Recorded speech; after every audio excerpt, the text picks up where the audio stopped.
Hello and welcome to today's Friday Transportation Seminar. I'm John MacArthur, the Sustainable Transportation Program Manager of TREC, and I will be introducing and moderating today's seminar.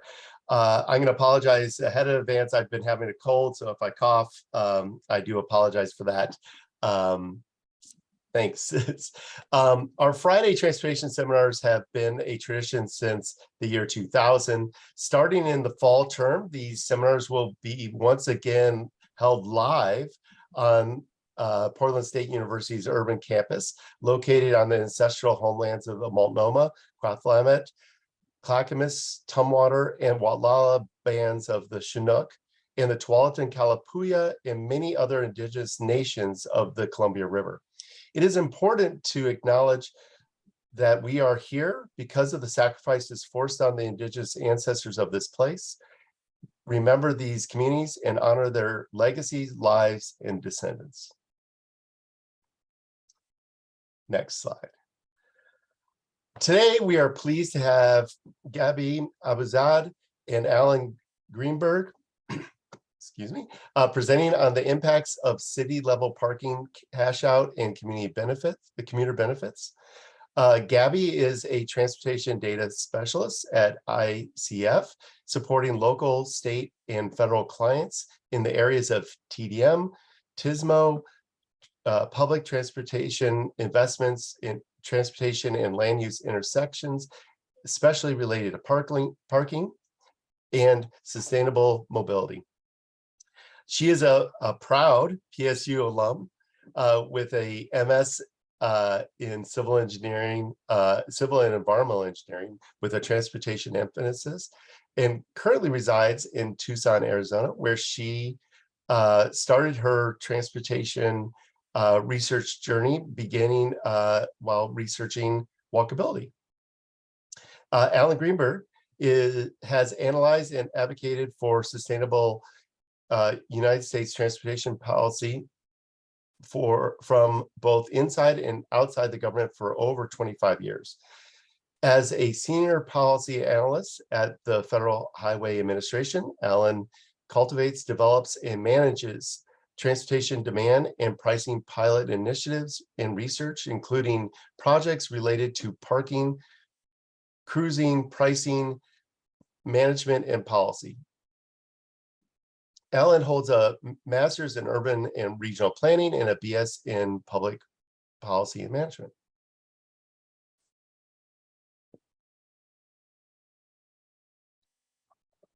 Our fall Friday transportation seminar series begins September 30th.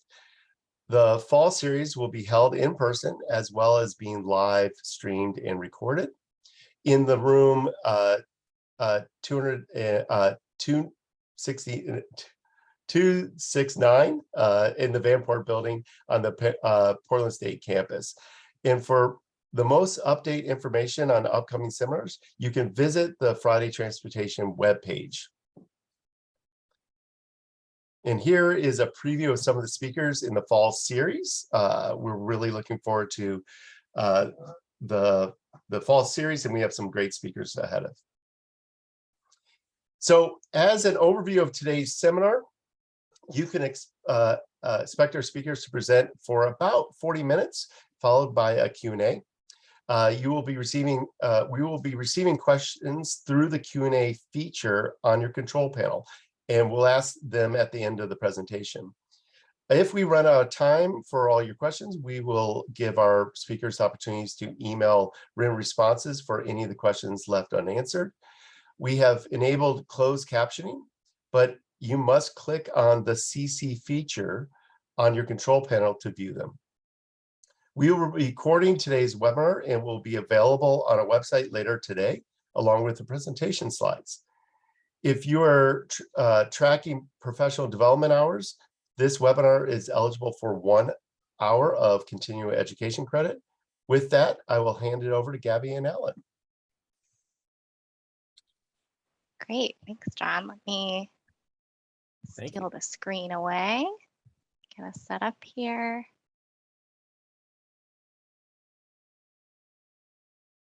All right, Gabby, should I get started and then Yeah. Okay, great.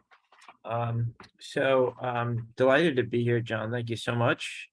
Thank you, Portland State, and Trek has always been a real good partner in bringing out innovations, and been fortunate to actually work with some of you on some projects back in the day. So I appreciate that, and I appreciate those in the audience today. This is our standard disclaimer. Essentially, we're here to provide information, nothing more than that. You can read it yourself if you so desire. All right, let me get started in the bulk of the presentation. So we're looking at parking cash out and commuter benefits ordinances. And first question is, well, what is parking cash out? Well, what it is and what it means, it's a concept designed and developed and conceptualized by Dr. Donald Shoup from UCLA.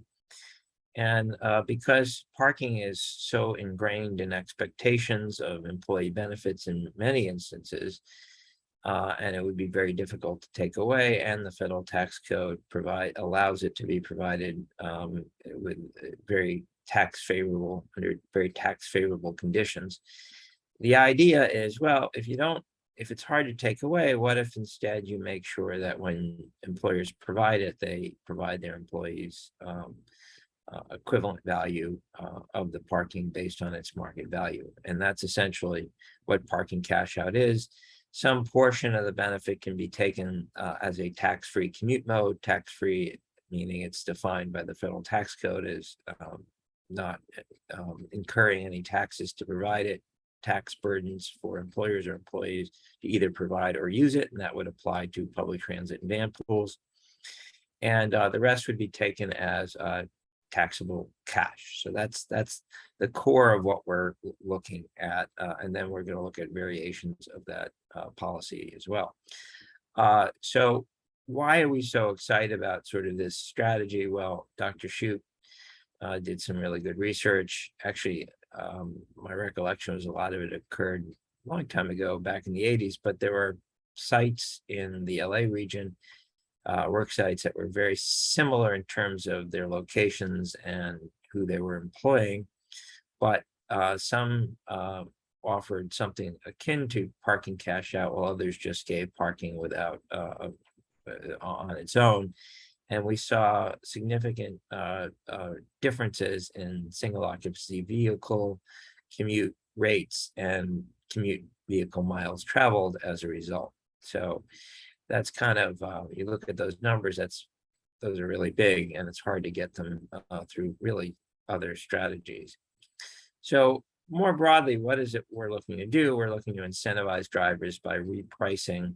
In this case, we're shifting the subsidy to to allow pocketed funds back to the individual.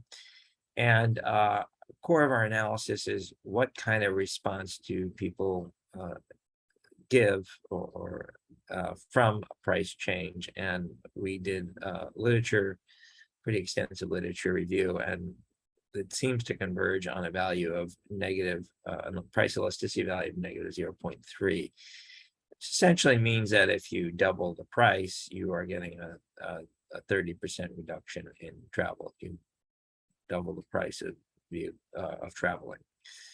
The benefits all are stemming from reduced vehicle miles traveled. And remember, these are voluntary reductions. People are gladly taking that money. They're making a choice. They still have the option to continue to park in most of our scenarios. We have one that's changed a little bit more aggressive. We'll get into that in a bit. But these are the kinds of benefits that all come from reduced driving. You see less congestion. And by the way, in the case of less congestion, often it's disproportionately less. You reach a saturation point on the roadways, and pulling a small percentage of cars off of the roadways at those times actually lead to disproportionately higher reductions in congestion. We see that, for instance, on minor holidays on the roadways, that you might lose 5% of the vehicles, but 30% of the congestion goes away, or something like that. And of course, greenhouse gas emission reduction is very important, as are other air pollutant emission reductions. Safety and Vision Zero is important, and we pay a lot of attention in our analysis to equity. If you look at, I mean, as Dr. Shoup has sometimes said, free parking is a matching grant for car owners who can use their vehicle to drive to work, and their car ownership and usage is very expensive. So there's obviously an equity component if the only benefits are going to those who can afford to own a car and use a car. Okay, so this is kind of a busy slide here. So the first column is deals with the laws that already exist, touching upon parking cash out, and then the subsequent columns are related to that. There are 3 jurisdictions with parking cash out ordinances or laws of one kind or another. The first was California, passed in 92 or 93, I'm not recalling the precise year. It applied to employers with 50 or more employees located in non-attainment, air quality non-attainment area for at least one air pollutant. And it only applied for in cases where employers leased the parking, not where they owned it. Rhode Island has similar parameters, only it's even more limited. It applies only if the employment site is accessible via good transit, and specifically only the requirement actually only applies for the transit benefit and nothing more. So for instance, if parking is valued at $200 a month and someone takes transit and that costs $80 a month, they'll get their transit covered, but that's it. If you take a state like California or the Washington, D.C. ordinance, they not only have to give you that transit benefit, but then the difference in the value. That's absolutely true in Washington, D.C. because the law is based on the market value of the parking. California law was written in such a way that it talks about out-of-pocket costs, and that has been a kind of a point of enforcement contention because a number of employers have been citing a lack of out-of-pocket costs to provide parking because the parking is sometimes bundled with leases. California is in the process now of amending its law to more to sort of use the Washington, D.C. standard. Actually, a bill has gotten through the California Assembly. I believe it's AB 2206, and it also got through the California Senate. It's awaiting Governor Newsom's decision as to whether or not to sign it, but it would be similar to Washington, D.C.'s in terms of, again, linking it to market value. California threshold is a 50 employee threshold. Washington, D.C.'s 20. And actually DC's allows the mayor to bring that threshold down further if she so chooses to do it. DC has a few additional compliance options. TDM plan that meets a particular goal of not exceeding some level of single occupancy vehicle commute numbers and so on and so forth. Okay, so that's the first column. The second column is pre-tax benefits. What that is about, and we do look at that in some of our scenarios, is if an employer, if an employee wants to take transit and the employer isn't subsidizing it, a pre-tax benefit allows the employee to pay for their own transit use pre-tax out of their wages. It's something similar to what we see with healthcare benefits. And it's also advantageous to the employer because it's not taxed to the employee, but also not taxed to the employer. So the employer doesn't have to pay a wage tax on that, which they would, or if it was not taken pre-tax. And these jurisdictions that are listed here in the second column all require employers to offer that, or some employers to offer pre-tax transit. Third column is important because a number of employers do already offer something, either cash out or something like it, plus some other benefits. So there's nothing that precludes any employer anywhere from doing this. In the case of the city of Austin, I just want to point out that the city of Austin is doing this as an employer. It's not a city policy applying to other employers. And a number of states shown in the far right column offers some sort of tax credit for cash out and or similar benefits. Okay, so we have a big study, and it's a big study, and Gabby is sort of the leader in ICF in doing all the work, and it's been an extraordinary effort. And I don't just make up nice things to say about people, but this is really a fine product. It's the actual report itself is working its way through the public affairs review process, which unfortunately takes a bit of time at Federal Highways. It's with appendices, it's about 140 pages. So we really, although the core of the report is much shorter than that, we really try to get the numbers right. We try to do the analysis correctly and fairly. We're honest about things we don't know.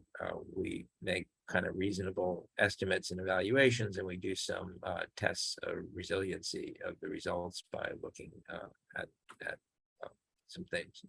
Anyway, what are we doing? We're analyzing and evaluating the impacts that these ordinances could have on vehicle travel. Again, VMT being our primary metric, and then the other externality benefits follow from that. We really want to help city governments in particular that are considering these ordinances. We want to give them the tools they need to decide whether such a measure would be right for them. So what do we look at? We have a sample of 9 cities. We have 5 core policy scenarios. I'll cover them very briefly momentarily. And we do make some adjustments for telework, which is especially important given what's coming out of the pandemic. And we also do some additional sample analysis as well, which is covered in appendix slides that we have. If we have time at the end, I'll talk a little bit about that. If not, no worries. The deck will be available, and it's all in the report itself. Here are the 9 cities that we chose. We actually, and Gabby will note this, we were looking for cities to find impacts and where we had data and so on and so forth. Gabby has a slide a little bit later about that, but here are the cities, so you can see what they are. We hope that if your city wasn't selected, that there might be 1 or 2 that are similar enough characteristically to your city that it might be interesting in particular to look at the results from that city. Okay, so big picture overview. There are 5 scenarios. I'm going to briefly talk a little bit about each of them in a subsequent slide, but the key here, the main point of this slide is to note what conditions each of the scenarios would apply to. So for instance, the big one is if an employer is providing free parking. All of the scenarios would apply to those employers because, again, we're trying to make the benefits, at a minimum, we're trying to make the benefits more equal when a parking benefit is offered. In some instances, the scenarios include a pre-tax benefit or something like that for all employees. And in those cases, the scenario analysis includes looking at that as well. And typically the benefits are added, the cash out benefits plus the pre-tax benefits are added to get the total benefit of the scenario. I'll go to the next slide and actually describe the different scenarios in those slides, since there's a bit of a description there. Okay, so these are the core scenarios. As I noted, the scenario 1 is most akin to the Washington, D.C. ordinance and the California law as it was written and designed to be implemented.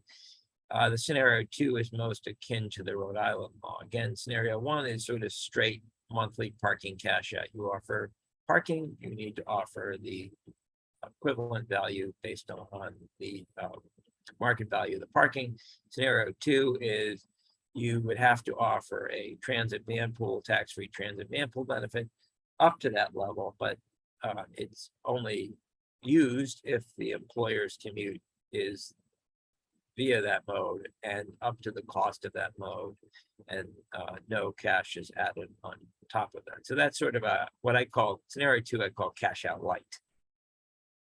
The next 3 scenarios are applying again to all employers in some capacity. We have basically the cash out, plus we're adding the pre-tax. So those are 2 populations. The pre-tax is for the employees who are not getting cash out benefits because either their employer doesn't offer the parking to them or they don't offer the parking at all. Scenario 4 is kind of interesting. I think they're all interesting, but they start getting more interesting. There's a reasonable amount of research showing that the more flexible you provide a benefit, you offer a benefit, the more flexible the terms of a benefit, the more likely it'll be used. We're seeing some interesting studies in universities where they're repurposing standard semester-wide parking permits or monthly permits to some version of you pay every day. We did one interesting study, and Gabby will note it, where we converted, this was in the Minneapolis area, a monthly parking permit to a permit that you paid for but got rebates for not using it on certain days. And we found a fairly significant reduction in the number of days that these permits were used. So with we expect employers to move a lot more toward daily benefits, in part because of the hybrid work environment. And we think that would be very, very beneficial based on our data and analysis. And so that is one of our scenarios. Finally, this is kind of there's a researcher, Andrea Hammer, who's actually, we have a really good peer review team, and she's part of it, did some really great research on commuter benefit offerings and commuter mode choice. And if you looked at her research, she focused in the Northeast when she did this, but it is very clear that in the case of employees where their work sites offer only transit benefits and no parking benefits, the mode shares for other than driving, especially for transit, were significantly greater. So we said, well, what if we just designed a scenario that required that? Well, we said, hey, you can't provide parking, and we're going to give you a $5 a day commute benefit if you can verify that you're not driving and parking. And we think it's actually easier to do. When we spent some time thinking about this, and we kind of concluded that we think it's actually more doable and easier than we originally thought. Anyway, that's the 5th scenario.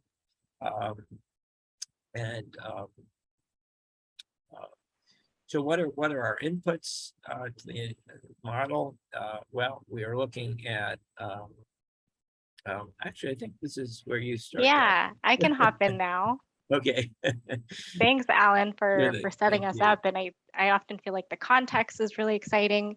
And now I'm going to do a real high-level overview of our methods and our analysis before really getting into the meat of our results, which is the most interesting part of the study and where we all want to get, right? So we had several key inputs in the study related to employee populations, so citywide populations who had parking, who's already receiving transit benefits, and in the case of the 2 California studies in our analysis, who's already receiving cash out. We also had data on employee commute characteristics, so citywide mode shares for those who are just receiving subsidized parking and commute distances. We looked at travel cost factors. The big ones were the monthly market parking rates and the transit pass costs converted into daily rates. And then, as Alan mentioned, driver responsiveness. So we searched the literature to look for elasticity values that related VMT to changes in parking or travel costs, as well as changes in transit ridership with respect to transit costs. We sourced these through several data sources. Only a handful of them include the American Community Survey, the 2017 National Household Travel Survey, local household travel surveys, and an extensive literature review. Our main data outputs included the reduction in vehicle travel, namely the reduction in average daily commute VMT, We also looked at the reduction in driving related externalities, so congestion in terms of average delay, emissions, both of greenhouse gases and particulate matter, and crashes. And then we explored the impacts of our scenarios on equity through a complementary analysis of American Community Survey data and local household travel surveys. We made several adjustments for the analysis in our study. So the first is that in the California cities in our analysis, namely Los Angeles and San Diego, we don't double count anyone who's already receiving cash out in our scenarios. Similarly, for scenarios where a population is going to receive transit benefits, folks who already have transit benefits are not counted. We also make an adjustment if someone is already receiving transit benefits and then is getting cash out under the assumption that their behavior might be slightly different than someone who didn't have any commuter benefits and is now getting cash out because they only had parking before. We adjust our benefit rates based on taxation rules. That's compiled based on a federal and state marginal tax rate and based on what modes are exempt from or can be tax exempt, namely public transit and vanpool. And finally, the baseline commute VMT upon which we are applying the VMT reductions were scaled to reflect near-term telework expectations post-pandemic. So we looked to a study from Mokhtarian, Wang, and Kim, who through a series of surveys estimated that post-pandemic telework occasions would be between 1.4 to 3.2 times pre-pandemic rates, with the most likely scenario being around 2 times pre-pandemic rates. So based on these estimates, we scaled down the number of commuters, which is data that we took that was pre-pandemic data, to account for increased telework rates. And so because we're focused on commute trips, teleworkers are essentially excluded from our analysis as non-commuters, which is not to say that telework doesn't have its own set of implications for VMT and commuting. We also made several assumptions in our sketch level analysis. Some big important ones are we assume full adoption and compliance by affected employers. We primarily consider employees with free parking as being eligible for cash out due to data limitations, but we did try to conduct a sample analysis to gauge the impact of partial subsidies and including them or excluding them. If we have time today, we'll talk about that. And if not, we have information about that in our report. A couple other important ones, we don't account for any transit capacity or operational restrictions. And based on discussions with our peer review group convened for this study, crashes are assumed to scale linearly with VMT and estimating the safety impacts of our modeled scenarios. Looking now to our analysis approach and walking through each scenario, scenario 1 really served as a baseline for a lot of our analysis, while scenarios 2 through 5 either built on the results or methods or both from scenario 1. So here, for the purposes of examining travel behavior, the option to receive cash in lieu of a parking space can be viewed as an increase in the cost of driving. So in other words, that cash foregone is that opportunity cost to driving and parking at work. So that was our value that we started with for scenario 1. And that opportunity cost value was determined using city-specific market rates of parking and a marginal tax rate, again, that considers state and federal taxes. We then estimated the VMT reduction by averaging the results from 2 different methods. 1, using the TRIMS 4.0 tool out of the University of South Florida, and 2, calculating the reduction using a price elasticity of -0.3. And again, throughout the scenarios, you'll see we make various adjustments. One of them is that we make an adjustment if someone was already receiving transit and now they're going to get cash out, maybe their behavior is going to be slightly different than someone who wasn't receiving transit prior to this. Travel impacts for scenario 2 were estimated using the same approach as in scenario 1, but instead of using the cash out value as the opportunity cost, we use the average transit cost for each city instead. Now, one output of our approach within the TRIMS portion of our method was that we saw shifts to the newly subsidized modes under this scenario, namely transit and vanpool. But also because of how the tool works, we saw shifts to some other modes that aren't subsidized, like carpooling, bicycling, and walking. Some of the shift to those modes was reapportioned back to transit and vanpool under the assumption that those are the modes that are incentivized and are going to see the biggest impacts, while some less prominent shifts to those other non-SOV modes were accepted under the assumption that some drivers would be willing to entertain alternative modes of travel.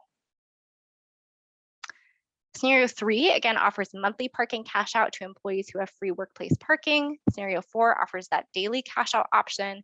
And both scenarios extend pre-tax transit benefits to employees who are not receiving free workplace parking.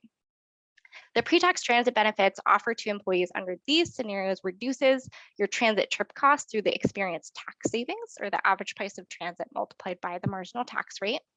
Again, we looked to the literature and used an elasticity of transit ridership with respect to transit price of -0.15 to calculate the increase in transit ridership. And increases in transit trips were applied to the baseline transit mode shares for employees who didn't receive free parking, and all other use of all other modes was assumed to decline proportionately based on those original shares. Now, scenario 3, that portion of the analysis about pre-tax is added to what we get for the results in scenario 1, the monthly cash out, to get the full effect for that scenario. For scenario 4, we make a modification to that cash out scenario because we assume that daily cash out is going to result in an additional 16% shift beyond solo driving. That's based on what we saw in that Minneapolis-based study that Alan had referenced earlier. And we think that a daily benefit just offers more flexibility to employees, and they might be more willing to adopt that versus a monthly version. Finally, scenario 5, again, is the requirement to eliminate subsidized parking offerings entirely and to provide a universal $5 per day employer paid non-SOV commute benefit. So if you are not driving alone to work, you are going to get this benefit. To calculate VMT here, we recreated the approaches described in scenarios 1, 2, and 4, although with different inputs, so namely starting mode shares and travel costs, depending on the different employee populations being examined. So namely, we estimated impacts for 3 groups of employees separately and added them together. The groups were employees who were offered free parking previously, which is now eliminated under this scenario. Employees in Los Angeles and San Diego who are already offered cash out, and now this is a new scenario and benefit that goes on top of that. And finally, employees who weren't offered free parking from the get-go, and now this is a new benefit that they're getting. With that $5 subsidy, if you take transit or vanpool, you're going to get that value available pre-tax. If you're taking another non-SOV mode, you're going to pay taxes on that $5 subsidy. And finally, because this scenario assumes a daily non-SOV benefit, just like scenario 4, we assume that same additional 16% mode shift away from driving alone. In terms of looking at some of the externalities, data to scale VMT to reductions in delay, emissions, and crashes were taken from the TRIMS 4.0 documentation. And again, we build out our discussion about equity, referencing American Community Survey data and regional household travel surveys. Okay, digging into some of our results and first looking at raw or absolute VMT reductions in daily citywide commuting. This graph is in thousands of VMT by scenario and by city. So with respect to absolute VMT reduction, larger cities with greater employee populations are going to boast higher absolute VMT reduction, unsurprisingly. Within each city, scenario 5 achieves the greatest absolute VMT reduction, followed by scenario 4, that's the daily cash out and pre-tax. Scenario 3, the monthly cash out and pre-tax. Scenario 1, your standard cash out. And scenario 2, which is the cash out light or the offering of the employer paid commuter benefit. Here, we're going to look at those results displayed as the daily percentage reduction in commute VMT by city and scenario. Those percentage reductions range from 1% on one end to 36%, depending on the city and depending on the scenario. Again, with scenario 5 achieving the greatest impact and scenario 2 achieving the lowest impact. Here are those results, again, presented in a different way. Trend-wise, within each city, the order of scenario effectiveness follows that of the absolute reductions. Overall, the travel impacts fairly widely across the scenarios and cities, and responses to the different scenarios, jumping ahead, responses to the different scenarios really depend on the attractiveness of alternatives to driving in a given city, the price of parking, and which employee population is targeted by a given scenario. We're going to dig in more to some of the trends that we're seeing in the next several slides. So first, the 2 monthly cash out scenarios, scenario 1 and scenario 3, show substantial potential for reducing daily VMT. Now, the potential for reduction of scenario 3 is slightly higher than that of scenario 1. Scenario 3 really builds on scenario 1 and applies an additional requirement for employers that don't currently offer free parking to offer those pre-tax benefits. And while the effects of offering pre-tax benefits where employees are setting aside their own income for transit is likely to be small compared to, say, an employer-paid benefit, the policy is assumed to apply in some cities to a large population of employees who are currently not receiving free parking. And so to illustrate that, it's a little bit intuitive to look at San Diego and New York.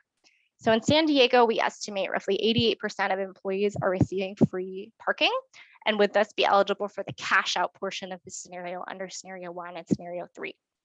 And so you can see that jumping from scenario 1, this first bar, to scenario 3, the third bar in San Diego, there's really not a prominent difference because the population that you're giving an additional benefit to is not the majority. The majority is already impacted under that monthly cash out, which doesn't change between the two. Conversely, in a place like New York, where only around 4% of employees are receiving free parking, the jump between scenario 1 and scenario 3 is much more substantial because when you go to scenario 3, you're now giving that pre-tax benefit to the vast majority of employees who weren't affected or given a benefit under scenario 1. So in a city where the free parking offerings are lower, adding that pre-tax element may make a more substantive difference. Scenario 2, the option of employer-paid monthly transit or vanpool benefit shows more modest reductions than the monthly cash out scenarios. And we think this is, really because there are fewer employees who are willing to take that transit only benefit as compared to a cash offer in the other scenarios.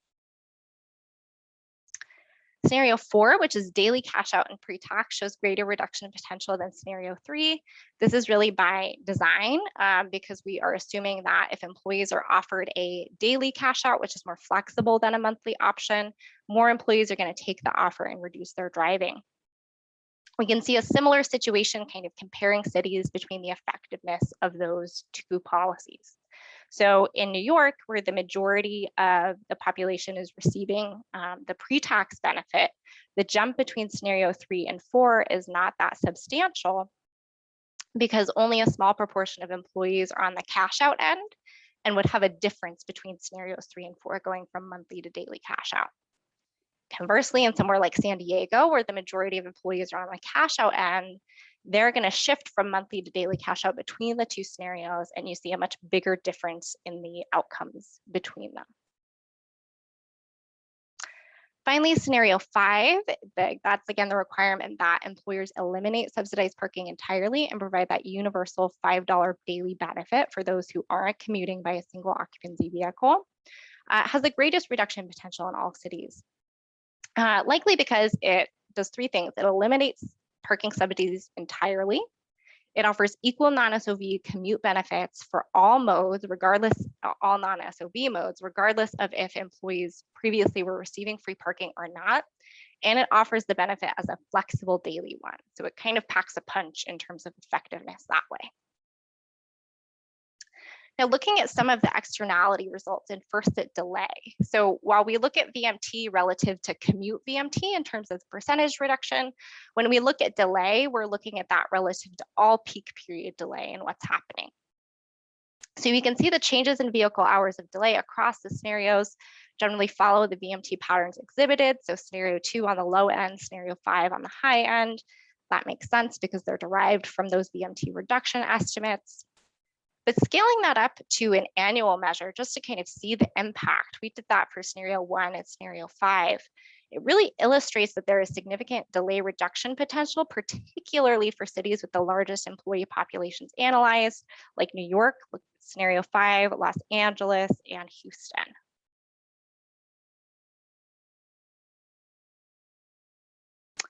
We also estimated the impacts of VMT reductions on reductions in equivalents of carbon dioxide, along with reductions in nitrogen oxides and particulate matter. Here, we're going to focus on the carbon dioxide reduction results. Again, the reduction potential trends, what we see in each city in terms of the scenario trends, while the magnitude of the reduction is greater in cities with greater numbers of commuters in general. This is an annual measure, so we scale up our daily VMT to come to an annual measure for CO2 reductions. And to put those estimates into perspective, 500,000 metric tons of carbon dioxide, which is close to the average annual reduction across cities in scenario 5, is equivalent to the consumption of more than 1 million barrels of oil, the energy use of more than 60,000 homes each year, and the carbon sequestered by roughly 8 million tree seedlings growing over 10 years. Which I think really demonstrates the potential that policies like this in our transportation world have to really advance carbon emission reduction goals. Finally, we looked at annual fatal and incapacitating injury crash reductions by city and scenario. And looking at the y-axis, while the magnitude of these results may seem relatively small compared to our other results, I think it's really important to note that any reductions in fatalities and incapacitating injuries and crashes on roadways are improvements to safety and are worthwhile improvements to consider, which is really reflected in the growing prevalence of Vision Zero initiatives adopted across over 45 communities in the US. Any improvements in here are good ones and are notable, regardless of how high or low the magnitude there is. So moving into our discussion on equity and thinking about this at a high level first, because a lot of the policies we looked at and the offering of free parking as a benefit on its own has various implications for equity. So as a starting point, if free parking is traditionally only offered to specific subsets of commuters, so commuters in a certain industry or at specific income levels, that offering of a benefit is going to disproportionately sway or benefit those groups of commuters over others. So start there. Now, even if parking benefits in the first place aren't offered equitably, adding cash out as an option to that is equity enhancing because it provides an alternative benefit for those employees who are offered free parking but unable to take advantage of it because they're not driving to work. Maybe they don't own a car, maybe they have to share a car for commuting with someone else in their household so they don't have it available for work, or maybe they live in a location where driving to work just isn't the most convenient alternative. It gives them a benefit that they can actually use that isn't that parking space. Now, scenarios 3, 4, and 5 in our analysis offer a benefit to all employees versus only those who receive parking subsidies and who would be eligible for cash out, enhancing equity compared to scenarios 1 and 2, because you are now expanding the employee population who is receiving any commuter benefit, right? So we're getting past that thing of parking from the beginning isn't offered equitably.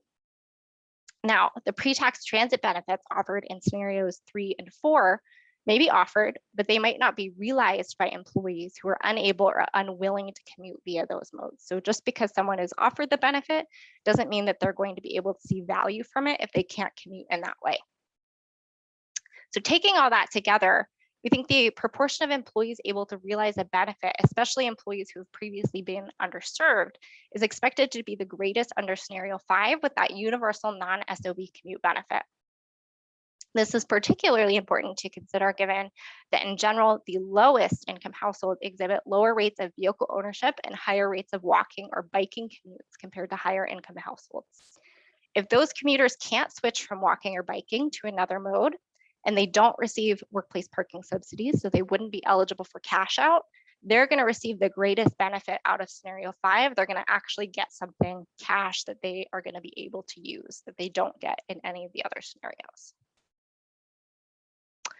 Through regional household travel survey analyses, we also found that the distribution of parking and transit commuter benefits varied by income level and industry in terms of how they were offered in many cities and regions. So, for example, in the New York City region, we did chi-square testing to see that the lowest household income group, and again, the household travel survey gives us household income, so really we want to look at worker income, but those things are correlated.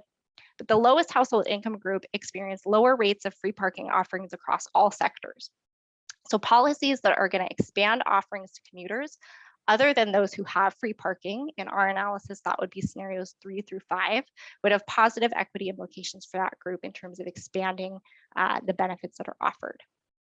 In the same region, we found that the lowest household income group experiences lower than average rates of subsidized transit offerings within specific sectors, namely the agriculture, utilities, construction, and manufacturing sectors, as well as the finance, information, and professional services sectors. So policies that are providing subsidized transit benefits in our study at scenarios 2 through 5 would have positive implications for equity in those sectors, especially in this region. And we walk through most of the regions that we look at in our report. So I'll go ahead and turn it back over to Alan, but I will just reiterate that our report on this work is forthcoming. It has a lot of information. It has an easy to read executive summary. It has a core report that's around 30 pages or so. And if you really want to get into the weeds and see all the additional details, we have a whole appendix on equity and several other important topics. So we definitely will distribute that and would recommend you look into that as soon as it's published. Thank you, Gabby. And there was one question in the chat pod just about that specifically, and you've answered that just now. I want to add that we will make a point of alerting Trek specifically when the report is out. It's just a kind of unpredictable approval process we have, but I'm hopeful. Let's see. So, as Gabby noted, we have some appendix slides. We had a great peer group, so we wanted to make our mistakes in front of them, and so we would be less likely to make them in front of all of you. But we do have some questions in the chat pod. I don't know whether John, I don't know, you wanted to sort of. Yeah, so okay. First of all, thank you for a wonderful presentation. How interesting. I know people are going to be chomping at the bit to see this report. And can Alan, can people just email you and to ask for when the report gets published? I mean, you'll tell us too, and we can email it out to the people that are part of the presentation. It's probably, yeah. Or who should we contact? Who should somebody contact if they want the report right when it gets off the presses?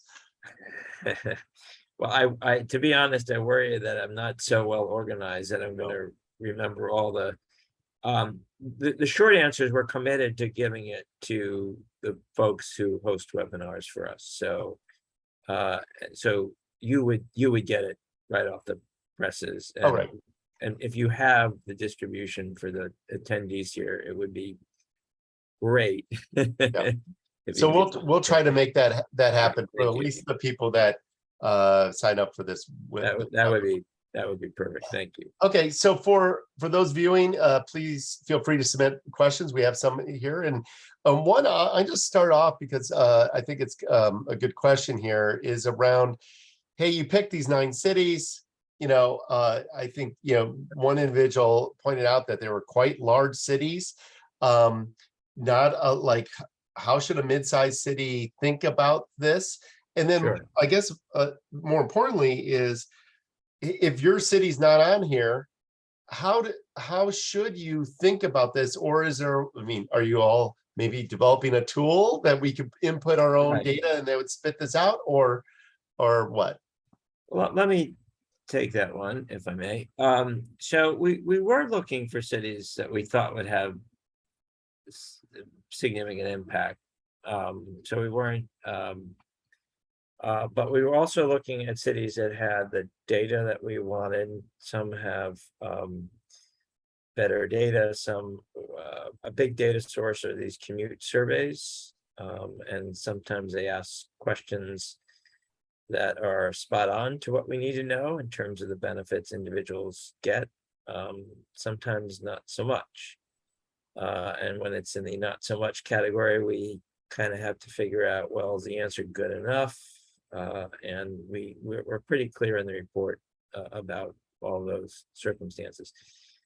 We did want, though, to get cities of different sizes, different characteristics. Remember, the results that the primary results we're reporting are proportional results. So if your city is characteristically similar to the cities, and we, in the report itself, we have the specifics, we have the parking rates and the different mode shares, and we have all these factors related to the cities themselves, so you can probably match it up to your city and see which one or ones may be fairly close, and that would give you a kind of a proportional sense of whether you would get results, what cities' results would most parallel yours. Having said that, it's not, this is sort of a federal report. The spreadsheet model would be, we are willing to share that. There's nothing hidden about it. it's not for me to say, but I think the consulting team probably could be, their services could probably be acquired by your city to add to this. We certainly wouldn't object to it. If that was a route the city wanted to go. There are a lot of, one big thing though, is when you look at what actually is implemented, you're gonna see things that are variants of things. So you're not gonna get a precise number, especially when my experience of watching these changes in the laws take place, both in DC and in California now, is these processes work on their own. So there are exemptions added and taken away, and new incentives that we hadn't thought about that are included, and so on and so forth. So this is really to give cities an idea of what kind of benefits you would expect. So, thank you. Great. Here's one. When looking at system-wide VMT reduction and other variables, emissions crashes, how do you account for the potential induced demand offsetting some of those benefits? So the idea that, hey, you're getting people off the road, now people who maybe are choice, riders or other people getting back in cars and enjoying those benefits of less traffic. But Gabby, help me out here. I think we thought about it, and we thought that we didn't think that it would be so extreme that we accounted for it, is my recollection. But Gabby, is that, please correct me, or? Yeah, I mean, it's a couple things. The one is the sketch level nature of the analysis and trying to make a citywide assumption about that. And I think the second one is our focus on commuting VMT, and where we might see that induced demand effect is really in other types of trips, right? So people are traveling to work a certain way and is opening up more capacity on the roadway. What we might see filling that space is other types of trips, and that's just a realm that we did not delve into. But we do cover and reference a good report, I believe, by Shin in our literature review in our report, just acknowledging that, we are thinking about that. Of course, it's an important thing, especially in the transportation world, but it's not explicitly accounted for in our analysis here. So good question. All right. Could you share thoughts on how telework rates might interact with the cash out pricing rates and their estimated impacts? Yeah, but you can start. I mean, this is a big question. Kind of looking forward, we have no idea where this is gonna kind of go, right? Yeah, absolutely. And there's a lot of uncertainty about that.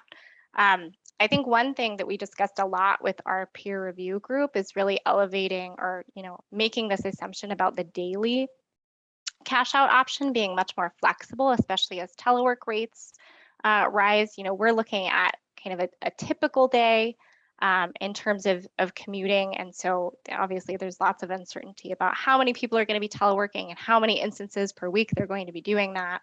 But I think we'll see more shifts toward those daily offered benefits, which are going to offer people more flexibility as they switch to hybrid schedules, and they're not, going into the office every day and don't want to commit to doing something monthly. I think we're going to see a rise in attractiveness of daily options as we see policies like this hopefully being implemented.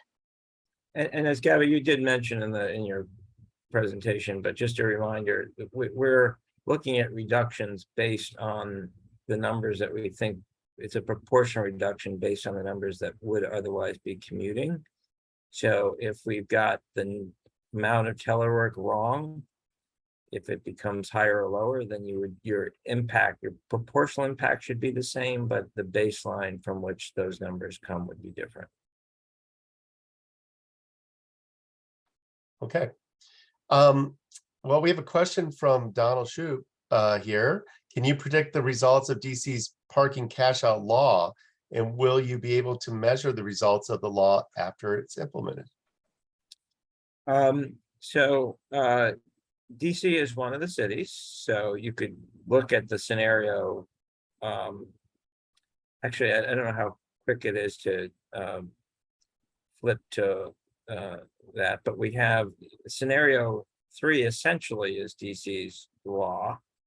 DC had a little bit lower impacts than some other cities, principally because only about a third of employers, if I'm recalling correctly, were actually offering parking to begin with. So now DC has they have various alternative compliance paths. I think they shouldn't degrade the impact because you have to do quite a lot to get there. They have a 25% SOV mode share goal, so that's quite low. So essentially the number, so if you look at this, DC's on the bottom, scenario 3 is kind of closest to its existing law, and you get a 6% reduction is what is projected. We don't know the results. I think the city does have a lot of reporting requirements, so one would expect to learn them over time. I do want to go, Gabby, if I could trouble you to go to the appendix slides, because I wanted to show the 20. So we'll start with the first. I'm not going to go through all of them because it looks like we have some really good questions. Mhm. But I'm going to show you the first appendix slide. These were scenarios. These were things that our peer group mostly said, hey, you should look at these things. And we did in a lot of aspects of the report. But specifically, one issue is what if you have a, actually it's the 20 threshold slide I'm looking for, Gabby. It's the, what if you have a, what if you limit the number of employers to whom it should apply to only those with 20 or more employees. And there you have some reduction in the benefits. We looked here at scenario 1 and scenario 3, 1A and 3A are essentially with that particular cutoff. Depending upon the city, sometimes you had an even greater reduction in Philadelphia. So presumably those numbers are based on Philadelphia employers being generally smaller, than in other cities. So we looked at some of those things, but I think the bottom line is we should hopefully see numbers based on reporting from that. So thank you.